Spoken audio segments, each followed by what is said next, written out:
Scenes of celebration have erupted in London at the news of the death of Iran's supreme leader Ayatollah Ali Khamenei. Crowds gathered on the streets of Finchley, for example, home to a large Iranian diaspora community. There was embracing of strangers and neighbours, dancing to Persian music and waving the flag of the Iranian monarchy. Some celebrated what they called an historic moment, while others told CNN that the scene was bittersweet, expressing hope for change in Iran, but also concerned for family members still there. And let's get to Ambassador Dan Shapiro, who joins us now live from London. He's a former US ambassador to Israel and now a distinguished fellow at the Atlantic Council. And I want to talk about what's going on in Iran and what might happen next. Before I do, I know that you've had to seek shelter overnight there in Israel. Where are you and what are you hearing and seeing there? Sure. Thanks, Becky. Yeah, still in Tel Aviv, and there were sirens about 1 in the morning with a barrage of missiles that came in, then a break of a few hours. Then about 6 a.m., there was a series of sirens. And so for the next hour, hour and a half, people in central Israel were in sirens. We've done it again once since then. So the Iranians are still clearly getting missiles launched. It means they still have launch capability. I'm sure the Israeli and U.S. Air Forces will be continuing to try to degrade that capability. But until now, they're still able to get them. So far, there was one last night that struck in Tel Aviv, killed one individual and injured a number of others. I believe those are the only casualties I've heard of so far in the Iranian strike. So mostly the air defenses in Israel are holding. But as you rightly point out, clear evidence there and here in the UAE that Iran still has the capability to launch attacks. Since the announcement that the supreme leader was killed, and that was an official announcement on Iranian state media, we have heard from Iran that their retaliation will be massive. Donald Trump says he knows who he wants to lead the country going forward. He says he's not going to say. But I guess the question to you is not only who is likely to succeed him, but also whether we are looking at what would be a hardline, closed security mindset, as one person here described it to me, or someone with a strategic outlook seeking what I know this region would hope, recalibration and repositioning. What's your sense of what may happen next and what the US understands to be this day after moment? The first thing I want to say about the death of the supreme leader, Ayatollah Ali Khamenei, is that when I learned of it, that I immediately began to think about the hundreds, thousands of American service members killed in Iraq by terrorist organizations sponsored by Iran. He has a lot of their blood on his hands, people I've known. And then many others around the region, obviously many Iranian citizens, Lebanese, Israelis, Syrians, Iraqis, and others who have died at the hand of the Iranian regime that he led. So it's a historic day, and his demise is not anything to be mourned. It is no one should shed a tear over that.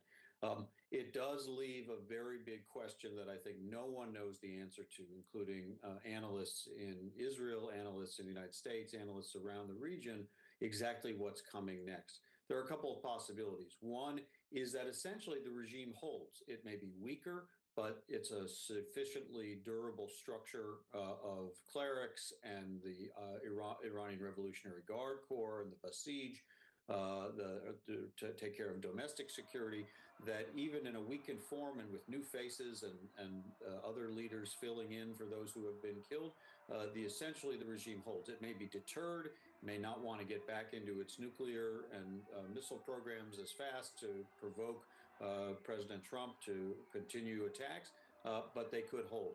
Of course, a second possibility is that it's replaced by something even more hardline, probably led by the IRGC, and in this case, really determined with the same ideology and the same hostility to crush their own people's protests and to continue to project maybe indirectly, asymmetrically through terror rather than through missiles, aggression against various parties around the region. And then there's the third possibility, of course, which is that the regime really does collapse. This is, of course, what President Trump called for the Iranian people to rise up and take over, and maybe IRGC members would lay down their arms. He offered them immunity. Not sure they'd get that from their own public. But what follows the collapse is the great unknown, because it could be chaos. It could produce splinter sects or splinter groups, ethnic groups, or different regional groups that want to have a challenge to the central authority. There could even be tensions with neighbors. So it could be a very chaotic internal situation. Obviously, we would hope that a collapse would be followed by a more democratic and more stable and less chaotic government. But that's not often been the case when these kinds of dictatorships meet their demise. You'd have to assume that there was more than hope from this Trump administration, having carried out this decapitation attack and asking for the people of Iran to rise up, and those involved with the Revolutionary Guard to lay down their arms. Let's see whether there is indeed a plan behind the scenes. It's not clear at this point. Dan, it's good to have you as ever. Stay safe there in Tel Aviv, and thank you very much indeed. And thanks for joining us for this hour. I'm Becky Anderson, but I'll continue our breaking news coverage after this short break. Stay with us.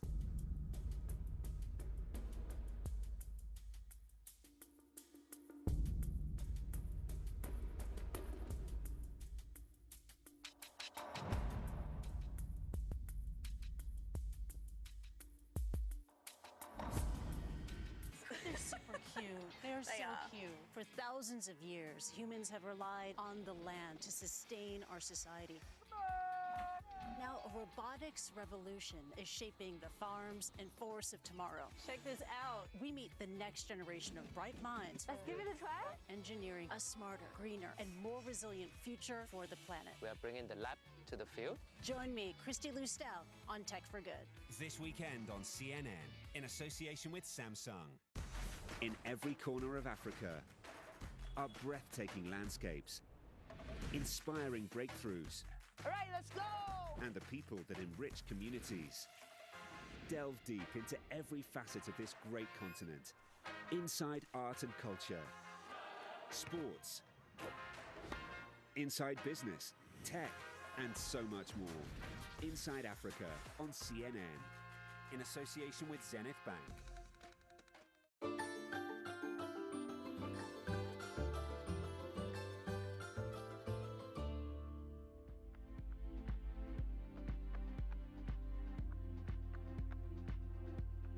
Centuries to come, this date will be remembered as a landmark event because it is opening a completely new era in biomedical research.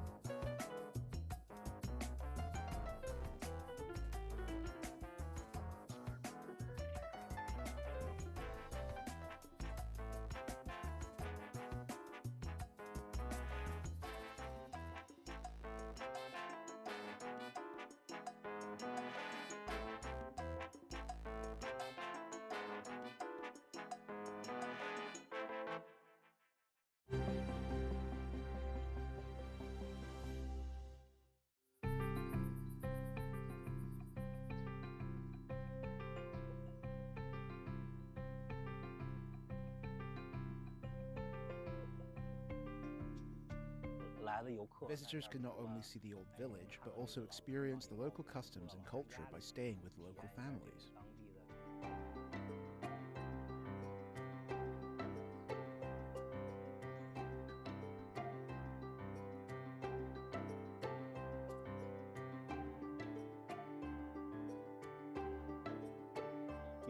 In ancient times, it was a large family clan, so the village was carefully planned and developed. Each courtyard has a sense of privacy and connection with the others.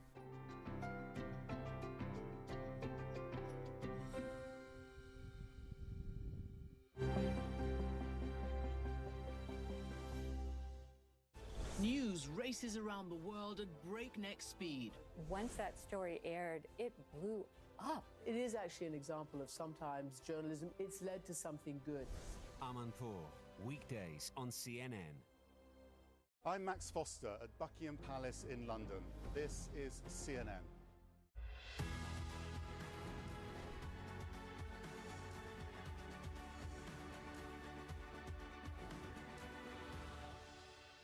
Discover the land of the rising sun. From the vibrant streets of Tokyo to the enchanting landscapes. Come explore Japan with CNN. Yay, my first friendship bracelet. And experience the best of this rich nation. A desire to create timeless beauty everywhere. Appreciate the opportunity to sit down with you. An epic adventure to Japan's remote corners. Kanpai.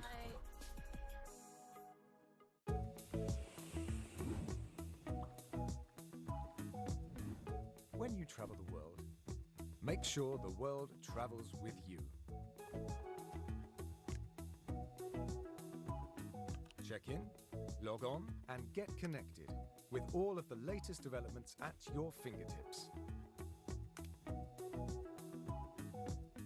CNN Partner Hotels. Connected to your world. I'm Gabriela Frias in Mexico City, and this is CNN. This is CNN Breaking News. I'm Becky Anderson in Abu Dhabi. Let's get straight to our breaking news. It is 11:30 in the morning in Tehran. And Sunday, March the 1st is already shaping up to be an historic day there and across the region. We begin with escalating threats from what is left of the Iranian regime as one of Iran's most powerful figures is vowing a, quote, much stronger reaction from his country's armed forces. The Americans have stabbed the Iranian people in the heart, and we will stab them in their heart. The reaction from our armed forces will be much stronger. Trump reacting to Iran's heightened threats, posting, quote, Iran just stated that they are going to hit very hard today, harder than they have hit before. They better not do that, however, because if they do, we will hit them with a force that has never been seen before. Let's get you up to speed on the context for these latest statements. President Donald Trump says Iran's supreme leader, Ayatollah Ali Khamenei, died following massive strikes on Iran Saturday morning. He was reportedly killed in his compound in the capital, Tehran. Iranian state media reports the country's top general and a key advisor to the late supreme leader have also been killed, along with Iran's defense minister and the chief of staff for its armed forces. These are extremely significant deaths. President Trump says he knows exactly who he wants to lead Iran next, but wouldn't say who. Well, we are covering this story from across the region, as you would expect us to. Paula Hancock standing by for you in Dubai. First, let's get you to Oren Liebman in Tel Aviv. And Oren, I know overnight there have been a number of key alarms, alerts, people using shelters to ensure that they are safe and secure. Get us up to speed on what is going on there and what you understand to be next steps in this massive offensive against Iran. Becky, the reality of heading to shelters and sirens warning of incoming ballistic missile fire is very much still happening today. In fact, we got the alert just a moment ago warning of launches detected from Iran, so it's very possible that in the next moment or two here, we will have to head to the shelter. And if that happens, we'll take the camera, bear with us as we move to a protected area. As of right now, we have continued to see throughout this morning at least 4 or 5 warnings of incoming missile fire, some at about 6 o'clock this morning, so 4 hours ago, some just 1 hour ago as we headed to shelter shortly before we talked to you for the first time this morning, and one we expect here in the coming moments. Iran has warned there is more to come, the most powerful barrage they have launched yet. That's simply not what we're seeing at this point, and it very much appears that the launches we have seen this morning are of a smaller number of missiles. The biggest barrage came at about 10:30 last night. That's when at least one Iranian ballistic missile got through Israel's missile defense array and struck a building in Tel Aviv. That caused the first casualty here in Israel of the fighting between Israel and the U.S. and Iran. About 20 more were injured in that strike here. But Iran has promised more is coming, and Israel has prepared for that possibility. Israel's Home Front Command continues to issue orders to stay near shelters and follow the commands that are given out to head to shelters when necessary. We have seen large swaths of the country receive those warnings of incoming missile fire. Certainly for Prime Minister Benjamin Netanyahu and for the region, this is a critical moment. For years, for decades even, he has warned of the threat of Iran and warned of the threat of the supreme leader, viewing himself very much messianically from that perspective. So this moment, killing the supreme leader and decapitating much of Iran's security and defense leadership right at the beginning of the strikes, according to Israel's Defense Minister Israel Katz, is, of course, a key moment, and from Netanyahu's perspective, a major accomplishment. He hasn't actually laid out what comes next. The most we've gotten at this point from that perspective, at least in terms of public statements, is Netanyahu urging the people of Iran, and he tried to talk to them directly, to overthrow the regime itself. But in terms of a plan for where this goes from here, that's what we are waiting to see, and that's likely what we will see unfold throughout the course of the day and over the coming hours here. Israel has continued to carry out strikes, mostly, it seems, in recent hours at least, targeting Iran's ballistic missile threat and missile launchers. Israel views those as the threat that can reach here, and we've seen that happen effectively repeatedly since this started some 26 hours ago in the wave of that opening U.S. and Israel strike. And frankly, that's where we stand at this point. It's a little less clear to what extent the U.S. is continuing to strike, but President Donald Trump had warned that the U.S. will continue to bomb Iran until, in his words from a Truth Social post late last night, there is regional peace and world peace. So at least from where we stand right here, overlooking the Tel Aviv skyline that's been filled with interceptors and incoming missiles over the course of the past 24 hours, this is very much still a hot fight as we wait to see if there's a warning of incoming rocket fire, which we expect maybe here in a moment. Yeah, Oren, thank you for that. And more from you as you get it. Let's get to our Paula Hancock's in Dubai. To be frank, Paula, just about 10 or 15 minutes ago, I got a warning of incoming strikes here in Abu Dhabi. Even the first wave of Iran's retaliation was widespread. We know they are continuing as we speak here across the UAE and the region. What is the very latest? Well, that's right, Becky. We've certainly heard and seen the interception of a number of missiles, drones coming into Dubai this morning. As well, as we were driving from Abu Dhabi to Dubai, we saw Jebel Ali port, which had thick black smoke rising from the horizon. Now, it's not clear if that was a direct hit. It could well have been debris from an interception at this point, but there certainly has been damage there that we have seen. And one interesting development I want to update you on that's just coming into us from Amman State News Agency, saying that the Duke commercial port has been targeted by 2 drones, saying that one of them struck a mobile workers' accommodation unit, injuring an expatriate worker. Debris from the other fell in an area near fuel tanks without any casualties. Now, this is significant because Paula, let me just interrupt you. I just want to get back to Oren because there are alarms going off there, and I know he's on the move. I just want to get back to him to get a sense of what's going on there. Oren, you're with us. Becky, you can probably hear those sirens going off here in Tel Aviv. We had gotten the alert just before I spoke with you a moment ago, warning of incoming missile fire. This is that warning now sounding across Tel Aviv and likely large parts of central Israel at this point. So we're now heading inside. I apologize for the shakiness here and the change in lighting, but this has been the reality here. It's unclear how big this barrage is at this point. We will see not only in terms of how long the sirens themselves last, but whether in the shelter we can hear interceptions. Those, especially in that barrage from about 10:30 last night local time, those were easily heard from inside the shelter here, which is effectively the concrete staircase of the hotel. Bear with us as we make our way down here, but this has frankly been what Iran warned would be coming, continued incoming fire, and this is the reality we have seen at least this morning. I think this is at least the 5th or 6th time